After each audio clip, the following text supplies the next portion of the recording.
Lisa Morgan stood on the observation deck of the New Haven Colonial Administration building and watched the morning sun rise over Harmony Falls. The city sprawled below her in neat geometric patterns, its white buildings gleaming in the golden light. 2,300,000 people called this place home now. It had taken 30 years to build this paradise, 30 years of careful planning and hard work. The farms stretched beyond the horizon, feeding not just New Haven but half a dozen other worlds in this sector of space. Her assistant knocked on the door behind her. Lisa turned and smiled at the young man. He looked nervous about something. She had been colony administrator for 8 years now, and could read people pretty well. Something was wrong. The assistant spoke quietly. Unknown ships had appeared at the edge of the system. Admiral Jake Peterson wanted to speak with her right away. Lisa nodded and followed him to the communications center. The room buzzed with activity as technicians worked at their stations. On the main screen, Admiral Peterson's face appeared. He commanded the 6 ships that protected New Haven. They were good ships with good crews, but they had never faced a real threat before. Admiral Peterson spoke with the calm voice of a career military officer. The ships were big and they were not responding to communication attempts. His sensors showed weapons that matched nothing in the databases. The ships belonged to the Carathian Empire and the Zephyrian Federation. Lisa felt her heart sink. She knew those names from intelligence reports. Both species were aggressive and expansionist. Both had been making noise about human colonies taking up too much space in this part of the galaxy. The alien fleet numbered 40 ships. Admiral Peterson's 6 vessels moved to intercept them at the outer system boundary. Lisa watched on the screen as the human ships took defensive positions. They looked tiny compared to the massive alien warships. Admiral Peterson opened a communication channel and spoke in the calm diplomatic language that Earth had taught all its military officers. He identified himself and asked about the alien fleet's intentions in human space. The response came from War Commander Thektar of the Carathian Empire. His voice sounded like grinding metal when the translation system processed it. He spoke of human expansion as a threat to established galactic order. He talked about the need to remove human colonies from worlds that rightfully belonged to older civilizations. His words chilled Lisa to the bone. This was not a diplomatic mission. This was an extermination fleet. Admiral Peterson tried to negotiate. He offered to arrange talks between the colony and the alien governments. He suggested bringing in mediators from the Galactic Council. He proposed trade agreements and territorial compromises. War Commander Thektar listened to it all in silence. When Admiral Peterson finished speaking, the alien commander gave his response. There would be no negotiations. There would be no survivors. The human infection would be cleansed from this world. The alien ships opened fire without further warning. Admiral Peterson's flagship took 3 direct hits before he could even raise shields. The other human ships scattered and returned fire, but their weapons barely scratched the alien armor. Lisa watched in horror as the defense fleet was systematically destroyed. Admiral Peterson's last transmission came through broken and filled with static. He was ordering all civilian ships to evacuate immediately. Then his signal went dead. Lisa activated the colony's emergency protocols. Sirens wailed across Harmony Falls as people looked up at the sky in confusion. She grabbed the public address microphone and spoke to her people. Her voice carried to every home and building on the planet. The colony was under attack. Everyone needed to get to the evacuation centers immediately. Bring only what they could carry. Leave everything else behind. Dr. Emma Cole coordinated the medical evacuation from the main hospital. She had been preparing for disasters like earthquakes or industrial accidents, not alien invasions. Her staff worked frantically to move patients who could not walk on their own. The hospital had 300 beds and everyone was full. The elderly, the sick, the newborn babies who had been born just days ago on what they thought was a safe world. Security Chief Ryan Clark organized the civilian defense forces. New Haven had a small police force and a militia unit for emergencies. They had training and they had weapons, but nothing that could stop an alien invasion fleet. Clark knew this was hopeless, but someone had to buy time for the evacuation ships to load passengers and escape. His 300 officers and volunteers took positions around the spaceport and major evacuation centers. The first orbital bombardment began at noon local time. Massive energy beams struck the planet's surface like the fist of an angry god. Harmony Falls's government district vanished in a pillar of fire that reached into the atmosphere. The communications center where Lisa had watched Admiral Peterson die became a crater 300 meters wide. The agricultural processing plants that fed half the sector exploded in chains of secondary blasts that shook the ground for hundreds of kilometers. Captain Amy Rodriguez commanded the civilian transport ship Pioneer's Dream. Her vessel could carry 5,000 passengers in emergency conditions. She had managed to load 4,800 colonists before the first wave of alien ground troops landed. Through her ship's sensors, she watched the enemy soldiers emerge from their landing craft. They wore powered armor and carried weapons that turned human buildings into molecular dust. They were not here to capture territory. They were here to kill every living human on the planet. The evacuation became a nightmare of choices no one should have to make. There were not enough ships for everyone. Parents put their children on transports and stayed behind to die. Elderly colonists gave up their seats to pregnant women and young families. Security Chief Clark held the spaceport until the very last transport lifted off, then watched as alien soldiers overran his positions. He died firing his weapon at enemies whose armor made them nearly invincible. Dr. Emma Cole made it onto one of the last medical transports with 47 critically injured patients. Through the ship's windows, she watched alien aircraft hunt down fleeing civilians like animals. The transport shook as enemy fighters strafed the spaceport around them. The pilot pushed the engines beyond safety limits and climbed toward orbit through a storm of alien weapons fire. Half the other evacuation ships did not make it off the ground. Lisa Morgan died in her office as the administration building collapsed around her. She had stayed at her post to coordinate evacuations until the very end. Her last act was to transmit the colony's final population count and casualty estimates to the surviving ships. 2,300,000 colonists had called New Haven home. Fewer than 50,000 escaped before the planet became uninhabitable. The rest died in the orbital bombardment or were hunted down by alien ground forces in the days that followed. Captain Rodriguez's ship, Pioneer's Dream, was the last to leave New Haven's dying system. Her passengers crowded around the viewports for a final look at their home world. The planet that had been green and blue and white now glowed red from the fires that covered its surface. The alien fleet remained in orbit, systematically destroying anything that might have survived the initial attack. They were being thorough. They wanted to make sure that nothing human would ever live on New Haven again. As Pioneer's Dream jumped to hyperspace, its sensors recorded everything. The complete destruction of the most successful human colony outside the Sol system, the deaths of over 2 million innocent civilians, the cold efficiency with which 2 alien species had committed genocide. Captain Rodriguez made sure these recordings were transmitted to every human ship and station within range. Earth needed to know what had happened here. Earth needed to know that humanity was no longer safe in a galaxy that suddenly seemed much darker and more dangerous than anyone had imagined. President Helen Carter sat in the emergency session room deep beneath the White House. The bunker had been built 3 centuries ago when humanity first encountered hostile alien life. The room's walls displayed star charts and tactical information that painted a grim picture. New Haven was gone. Over 2 million human beings had been murdered by alien forces. The recordings from Captain Rodriguez's ship played on repeat, showing the systematic destruction of humanity's most successful colony. Defense Secretary Paul Mitchell stood at the head of the table. His face was carved from stone as he delivered the full intelligence report. The Corethian Empire and Zephyrian Federation had planned this attack for months. Their fleets were moving toward other human colonies. This was not an isolated incident. This was the beginning of a coordinated campaign to drive humanity from the galaxy. The aliens had made their choice. Now Earth would make its response. President Carter looked around the table at the faces of Earth's military leadership. Fleet Admiral Susan Hayes commanded Earth's visible defense forces. General Robert Jones led the Planetary Defense Corps. Director Betty Davis ran Earth's intelligence services. These people had spent their careers preparing for this moment, even though they had hoped it would never come. The president spoke a single phrase that changed everything. Protocol Omega was now active. Admiral Kevin Brooks entered the room through a door that most of the council members had never seen opened before. He commanded Deep Space Command, a military organization that officially did not exist. For 200 years, ever since humanity's first contact with aggressive alien species, Earth had been preparing for this day. The galaxy saw humanity as peaceful farmers and traders.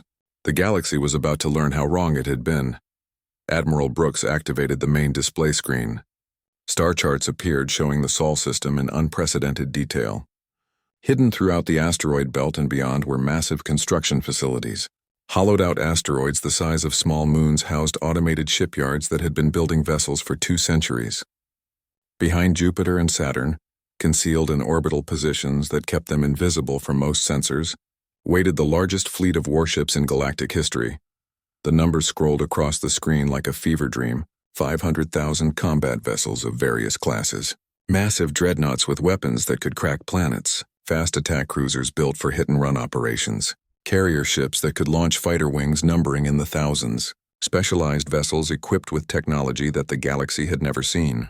Every ship was crewed by trained personnel who had been waiting their entire careers for this activation order. Chief of Naval Operations Admiral Laura Adams explained the fleet organization. The ships were divided into specialized task forces. Admiral Greg Turner commanded the heavy dreadnought squadrons that would engage enemy capital ships. Admiral Nancy Evans led the carrier groups that would provide fighter support and orbital bombardment capabilities. Each task force was equipped with weapons technology developed from centuries of studying captured alien equipment and improving on human engineering. The weapons themselves represented the pinnacle of human engineering: quantum torpedo systems that could punch through any known armor, particle beam arrays that operated at energy levels beyond what most species thought possible, shield generators that created defensive barriers stronger than anything the galaxy had ever encountered. Humanity had taken the peaceful decades to perfect the art of war in ways their enemies could not imagine. President Carter authorized the activation sequence. Across the solar system, automated systems that had waited in darkness for generations began to wake up. Hidden shipyards started their final production runs. Vessels that had been stored in perfect preservation began their startup procedures. The largest military mobilization in human history was beginning, and the galaxy had no idea what was coming. Admiral Chris Morgan took command of the first response fleet. 75,000 ships under his direct control, ready to deploy within hours. These vessels had been designed for one purpose: to deliver overwhelming force against any enemy that threatened human civilians. The ships were not built for occupation or conquest. They were built to destroy enemy military capabilities so completely that surrender would be the only rational choice. Captain Tony Martinez received orders to take command of the flagship Retribution. The massive battleship was 2 kilometers long and carried enough firepower to level a continent. Its artificial intelligence systems had been developed from human neural patterns, giving it tactical capabilities that exceeded anything in the known galaxy. The ship's crew of 5,000 had trained for this moment since joining the service. They were ready for war. Commander Sarah Williams coordinated the strategic planning from Earth's Hidden Command Center. The facility was built inside a hollowed-out mountain in the Rocky Mountains. Its computers could track every ship in the fleet and coordinate attacks across multiple star systems simultaneously. Williams had spent 20 years studying alien military tactics and developing countermeasures. The enemy would find that humanity had learned from every previous conflict. Admiral Dan Parker oversaw the logistics of the largest military deployment in galactic history. 500,000 ships required supplies, ammunition, and fuel on a scale that defied comprehension. The hidden supply bases throughout the outer solar system began releasing their carefully hoarded resources. Automated cargo vessels started moving toward the fleet staging areas. Everything had been planned down to the smallest detail. The first ships began emerging from their hiding places 12 hours after the activation order. Admiral Karen Thompson led the second wave fleet out from behind Jupiter's largest moon. 125,000 vessels appeared on sensors across the galaxy, like a sudden storm. The ships moved with perfect coordination, their formation so precise they looked like a single organism. Enemy intelligence networks detected the massive energy signatures, but could not believe the readings they were getting. Earth's ambassador to the Galactic Council, Betty Davis, received new instructions from President Carter. The diplomatic message was simple and direct. Earth demanded the immediate surrender of War Commander Thektar and all other officers responsible for the New Haven massacre. Any species that harbored these war criminals would be considered hostile. Any government that supported continued attacks on human colonies would face the full military response of Earth. The time for diplomatic solutions had ended. Across the galaxy, alien intelligence services worked frantically to understand what they were seeing. Human ships were appearing in numbers that exceeded the combined fleets of most major powers. The vessels displayed technology signatures that matched nothing in any database. Energy readings suggested weapons capabilities that made no sense according to established galactic science. Species that had dismissed humanity as weak farmers suddenly realized they might have made a terrible mistake. The Altarian Republic, humanity's closest allies, received intelligence briefings about Earth's true military capabilities. Their analysts studied the data with growing amazement. Humanity had been living among them for centuries while secretly building the most powerful war machine in galactic history. The Altarians immediately offered their full support for human military operations. They had no desire to face the fleet that was now emerging from the darkness. Admiral Peter Smith commanded the reserve fleet from his position at the edge of Carathian space. 200,000 ships under his control waited for the order to advance. These vessels represented humanity's commitment to total victory. There would be no half measures, no negotiated settlements that left the enemy capable of future attacks. The species that had chosen to murder human civilians would learn that some acts brought consequences beyond their ability to comprehend or survive. The activation was complete within 24 hours of President Carter's order. 500,000 human warships now moved through space toward their targets. The galaxy watched in stunned silence as the peaceful species they thought they knew revealed its true nature. Humanity had been preparing for this war for 2 centuries. Now the galaxy would learn what happened when someone decided to test human resolve by murdering human children. The lesson was about to begin, and it would be written in fire across the stars. The first human warship to emerge from hiding was the dreadnought Retribution under Captain Tony Martinez. The massive vessel had been waiting in the shadow of Ceres for 37 years. Its crew had trained in simulation after simulation, preparing for a day they hoped would never come. Now that day had arrived, and every system on the ship hummed with deadly purpose. The Retribution was 2 kilometers of human engineering, focused on a single goal: the complete destruction of any enemy that threatened human life. Captain Martinez stood on the bridge and watched as his ship's artificial intelligence systems came online. The AI had been developed from scanned human neural patterns, giving it intuitive tactical abilities that surprised even its creators. The computer analyzed enemy fleet movements and suggested attack patterns that maximized damage while minimizing human casualties. This was not just a machine. This was humanity's collective military genius turned into electronic form. Across the solar system, similar scenes played out on hundreds of thousands of ships. Admiral Chris Morgan commanded the first response fleet from his flagship Vengeance. 75,000 vessels followed his orders as they moved into attack formation. These ships had been designed specifically for rapid deployment against threats to human colonies. Their weapons could destroy enemy vessels at ranges that most species thought impossible. Their shields could absorb damage that would cripple any known warship. Commander Sarah Williams coordinated fleet movements from the hidden command center buried beneath the Rocky Mountains. Her tactical displays showed the largest military formation in galactic history, spreading across space like a deadly storm. Each ship was connected to the central command network, allowing for coordination that exceeded anything the galaxy had ever seen. When the human fleet moved, it would move as a single organism with 500,000 parts. Admiral Dan Parker supervised the logistics of this massive deployment. Supply ships emerged from hidden bases throughout the outer solar system. Automated cargo vessels carried ammunition, fuel, and replacement parts to the waiting fleet. Everything had been pre-positioned for this moment. Humanity had spent 2 centuries preparing to fight a war that would determine the survival of the species. No detail had been overlooked, no contingency left unplanned. The quantum torpedo launchers represented the pinnacle of human weapons technology. Each torpedo contained enough destructive force to vaporize a city-sized target. The warheads used quantum manipulation to bypass traditional armor and shields. Enemy vessels that had survived centuries of galactic warfare would find their defenses useless against weapons that operated according to principles most species had never discovered. Humanity had learned from every conflict and improved on every design. Admiral Karen Thompson led the second wave fleet out from behind Jupiter's moons. 125,000 ships under her command moved with perfect synchronization. Their particle beam arrays could punch through any known armor at extreme range. Their defensive systems created energy barriers that made them nearly invulnerable to conventional weapons. Thompson had spent 40 years in the service preparing for this moment.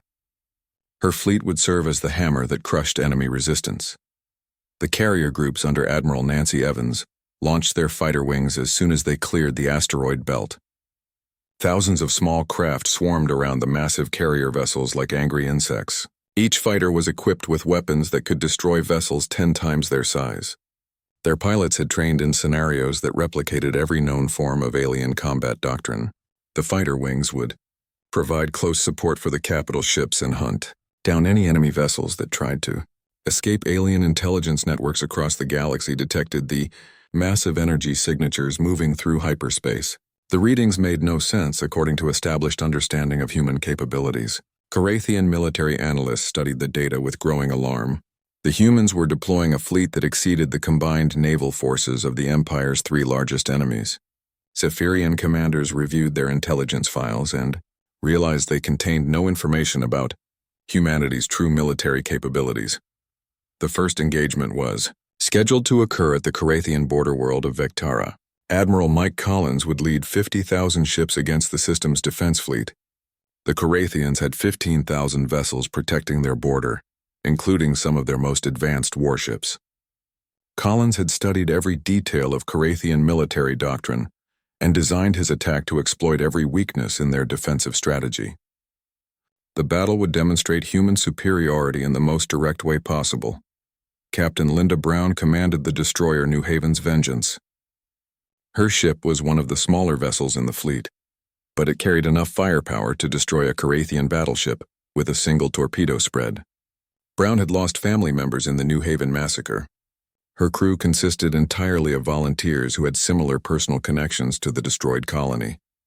They would be among the first to engage the enemy, and they would make sure the aliens understood exactly why humanity was coming for them.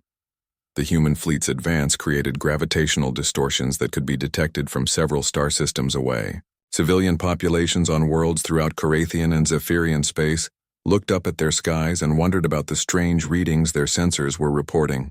Military commanders tried to maintain calm while frantically requesting reinforcements from their home fleets. The psychological impact of the approaching human armada was almost as devastating as its actual firepower. Admiral Scott Johnson coordinated simultaneous attacks on 12 different Zephyrian military installations. His task force included specialized ships designed for planetary assault operations. These vessels carried ground forces equipped with powered armor and weapons that made Zephyrian technology look primitive by comparison. The attacks would cripple enemy military production, while demonstrating that no Zephyrian world was beyond the reach of human vengeance. The galactic community watched in stunned silence as humanity revealed its true nature. Species that had dismissed humans as peaceful farmers suddenly realized they had been living next to the most dangerous military force in known space. The Altarian Republic immediately declared its support for human military operations. The Centauri Trade Federation quietly began distancing itself from any agreements with the Carathian Empire or Zephyrian Federation. No one wanted to be on the wrong side of the approaching storm. Commander Julie Anderson led specialized boarding teams that would capture enemy vessels intact. Her forces were equipped with armor that made them nearly invulnerable to conventional weapons. Their mission was to seize alien ships and extract intelligence about enemy battle plans and military capabilities. The captured information would be used to refine human tactics and ensure that future engagements resulted in even more devastating victories against alien forces. Admiral Peter Smith held the reserve fleet at the edge of Carathian space like a sword hanging over the enemy's throat. 200,000 ships under his command waited for the order to advance into the heart of enemy territory. These vessels represented humanity's commitment to total victory. There would be no negotiated peace that left the enemy capable of future aggression. The species that had chosen to murder human civilians would be taught a lesson that would echo through galactic history. The human fleet's communication systems allowed for instantaneous coordination across multiple star systems. Admiral Laura Adams could issue orders from Earth that would be received and executed by ships hundreds of light years away in perfect synchronization. This level of command and control exceeded anything the galaxy had ever seen. When humanity went to war, it did so with a unity of purpose that transformed individual ships into components of a single devastating weapon. As the massive fleet approached its first targets, every human ship broadcast the same message on all frequencies. The transmission contained footage from the New Haven massacre and a simple statement: humanity was coming to collect payment for the murder of innocent civilians. The debt would be paid in full, with interest calculated in alien blood and measured in the complete destruction of enemy military capabilities. The galaxy was about to learn that some acts of aggression carried consequences beyond the ability of any species to survive or comprehend. Captain Martinez looked out at the stars and thought about the children who had died on New Haven. His ship and every other vessel in the fleet carried recordings of their final moments.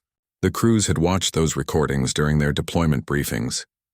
They understood exactly what they were fighting for and why complete victory was the only acceptable outcome. The human fleet was not just a military force. It was the instrument of justice for over 2 million murdered innocents, and that justice would be swift, absolute, and unforgettable. The first engagement began at exactly 0600 hours Galactic Standard Time. Admiral Mike Collins led 50,000 human ships into the Vectara system, where 15,000 Carathian vessels waited in defensive formation.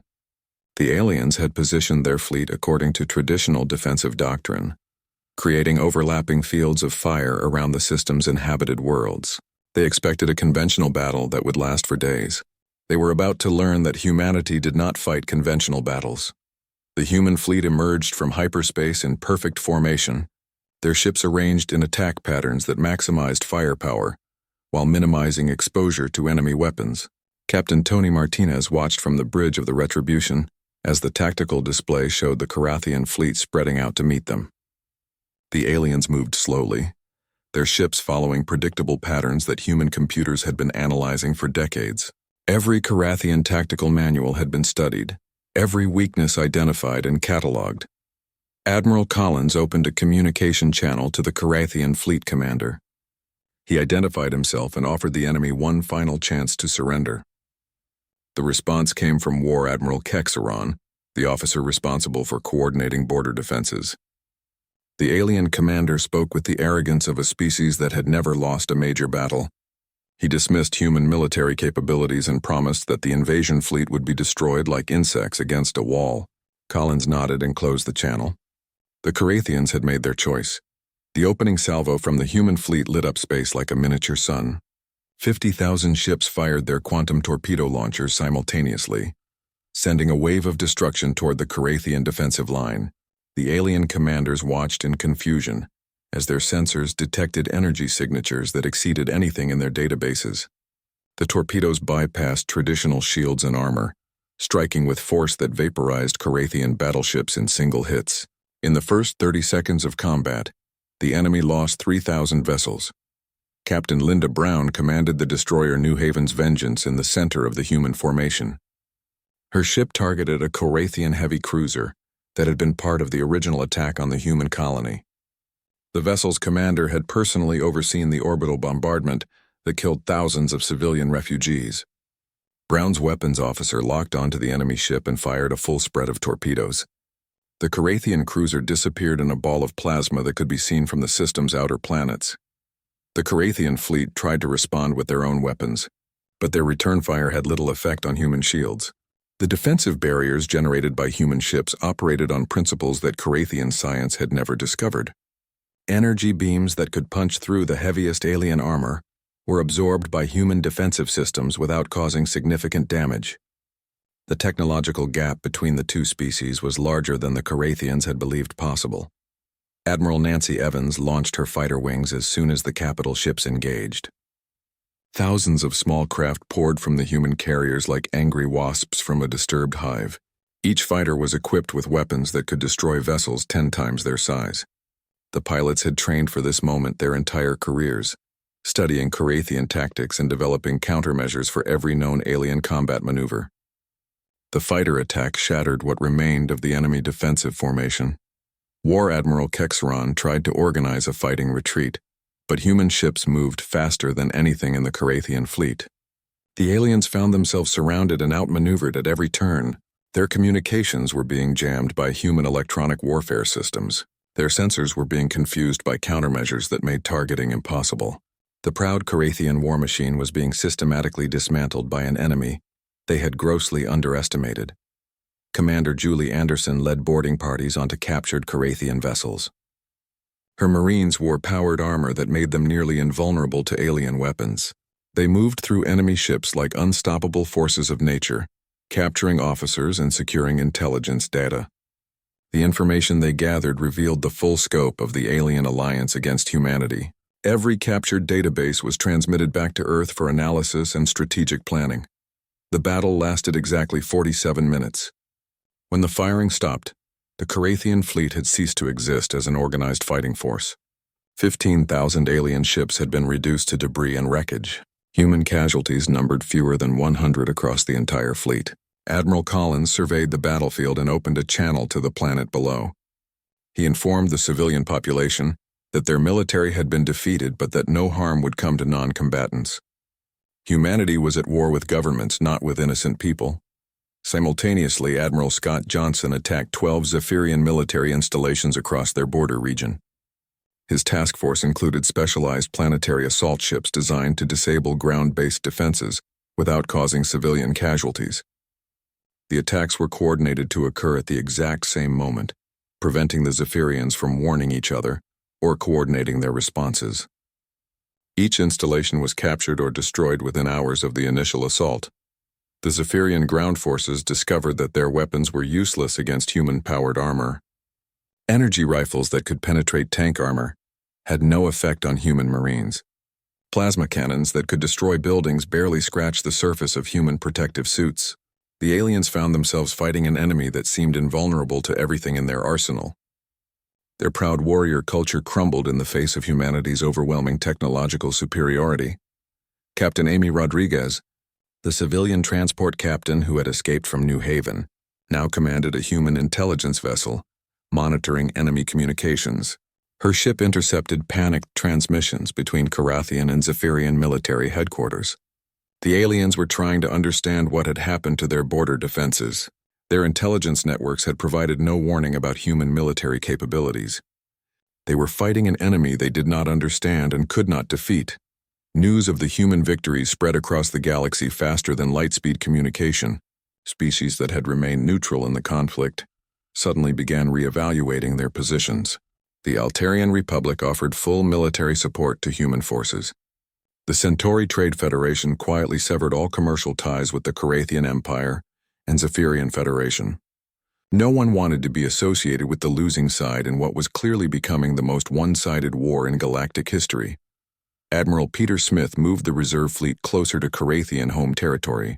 200,000 ships under his command served as a constant reminder of humanity's overwhelming military superiority.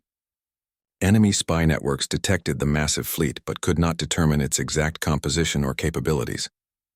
The psychological impact on Carathian and Zephyrian populations was enormous. They faced an enemy that seemed to possess unlimited military resources. The captured intelligence revealed the full scope of the alien conspiracy against humanity. The attack on New Haven had been planned as the first step in a campaign to drive all human colonies from the galaxy.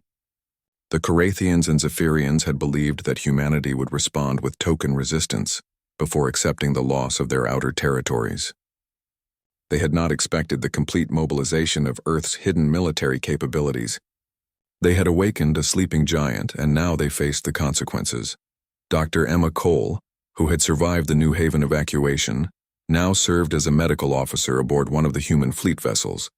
She treated wounded Marines who had been injured during boarding operations against alien ships. The casualties were light, but each wounded soldier represented a human life put at risk by alien aggression. Cole documented every injury and included the information and reports that would be presented at war crimes tribunals. After the conflict ended, the human fleet continued its advance into enemy territory with methodical precision. Each engagement followed the same pattern. Overwhelming force applied with surgical accuracy to destroy military targets while minimizing civilian casualties. Alien commanders tried every tactical maneuver in their databases, but human ships countered each move with ease.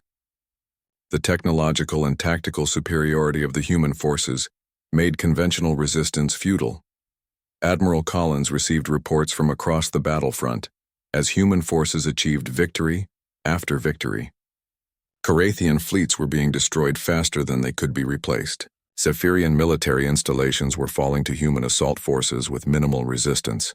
The enemy governments were beginning to realize that continued fighting would result in the complete destruction of their military capabilities. The time for surrender was approaching, whether they wanted to admit it or not. As the human fleets consolidated their positions in captured enemy territory, they began broadcasting a simple message to all alien populations. Humanity held no grudge against civilian populations who had played no role in the attack on New Haven. The war was against governments and military forces, not against innocent people. Any alien who wished to live in peace would be protected, but those who had participated in genocide would face justice, and that justice would be swift. CC. The war ended not with a grand final battle, but with a transmission from the Carathian High Command. War Commander Thektar, the alien leader who had ordered the destruction of New Haven, would be delivered to human authorities within 72 hours. The Carathian Empire formally surrendered all claims to territories within 50 light-years of human space. The Zephyrian Federation followed with their own surrender 12 hours later. Two proud warrior civilizations had been brought to their knees by humanity's overwhelming response to the murder of innocent civilians. President Helen Carter stood before the Galactic Council for the first time since the war began. The great hall that had once buzzed with diplomatic chatter was now silent, as representatives from across the galaxy listened to her words. She spoke simply and directly about humanity's new position in galactic affairs. The days of human colonies being seen as easy targets were over. Any future aggression against human civilians would result in the complete military destruction of the attacking species. Fleet. Admiral Susan Hayes stood beside the president as she outlined the terms of the new galactic order. Humanity would establish permanent military bases throughout the galaxy to ensure the protection of human colonies and trade routes. The 500,000 ship fleet would be maintained at full strength and expanded as needed. Any species that harbored war criminals or supported future attacks on human territory would face the same fate as the Carathian Empire and Zephyrian Federation. War Commander. Thektar was brought before a human military tribunal on the space station New Justice, constructed in orbit around the ruins of New Haven. The alien commander who had once spoken with such arrogance now stood in shackles before judges who had lost family members in the massacre he had ordered. Captain Amy Rodriguez, who had escaped in the last transport from the doomed colony, served as the primary witness against him. Her testimony described the systematic murder of over 2 million innocent people. The trial was broadcast across the galaxy so that every species could understand the consequences of attacking human civilians. Thektar showed no remorse for his actions, claiming that the destruction of New Haven was a necessary military operation. The judges listened to his words in cold silence before delivering their verdict. The alien commander was found guilty of genocide and crimes against humanity. His execution would serve as a warning to any future enemies who might consider similar acts of aggression. Admiral Kate Miller took command of the New Haven Memorial station that was constructed in orbit around the destroyed colony world. The massive facility served both as a monument to the fallen and as a constant reminder to the galaxy of humanity's resolve. The station was defended by a permanent fleet of 10,000 ships, ensuring that the graves of the murdered colonists would never again be disturbed by alien aggression. Miller had lost her sister in the original attack and had volunteered for the assignment.